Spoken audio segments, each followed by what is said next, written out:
so many people, flying just isn't fun, and no amount of glamorous advertising will change that. The idea behind this programme is to equip you with everything you need to complete your next flight, free from anxiety and fear. A fear of flying is very common and affects 1 in every 6 people. Once you become anxious, your body's adrenaline levels spike upwards and we stop being logical. And being logical at this point would be a great help, as aviation is by far the safest form of transport. There are thousands of flights every day around the world, with millions of passengers reaching their destinations without incident. Ever since the first aircraft accident in 1915, the world of aviation has worked to eliminate the risk of flying. Each accident is studied in great detail, and the findings have resulted in many safety features we take for granted, like seatbelts, escape slides, oxygen masks and life jackets. Any accident at home, on the road or when we might travel is caused by a chain of events. As you'll see from this programme, airlines and crews have put in place systems and procedures, checks and balances that keep those events in the right order and safer than any car journey you're ever likely to take. Let's hear from someone who, as a professional airline pilot, can answer all the tricky questions that come up on our courses. Here's Captain Mark Byrne.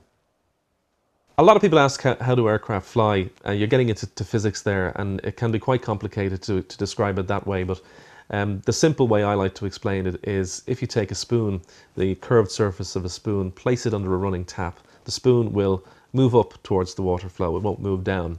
And some people find that, interesting. It's like if you blow over a curved sheet of paper, the paper will move up. If you have your hand out of the car window when you're driving along and you have it shaped like that, as you increase the angle, you'll find your hand moving backwards. What's happening there is the same what's happening with a wing. When you're in the acceleration roll on the runway, you're taking off, the airflow increases over the curved surface of the wing. And when the pilots pull back on the control column, you're increasing the angle that the wing hits the air. The airflow over the surface of the wing increases, creating an area of low pressure on the surface of the wing, high pressure below the wing. The wing wants to fly. Piloting is very regulated in an aviation world in general, and that has to be because there's safety requirements, and safety is of the utmost importance. When you are accepted by an airline, they will train you on the specific aircraft type that they fly. And again, that's another hurdle to get over, because you have your simulator training and then you have your online training, where you're actually flying members of the public. When you finish that and you qualify to be a line pilot, there's lots of other exams along the way. On a basic level, you have your medical exam, which is on an annual basis. You have to pass that. You have to maintain a Class 1 medical in order to be a member of a cockpit crew.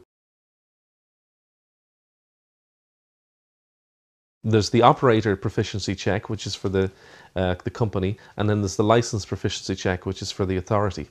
Now, they happen every 6 months, and basically you go into the sim for 2 days. The first day is your test, where you basically go through everything that you could possibly go through in emergency procedures, everything that could possibly happen in the aircraft. It's always worst case scenario in there, and those days are quite tough because you're quite busy doing lots of stuff.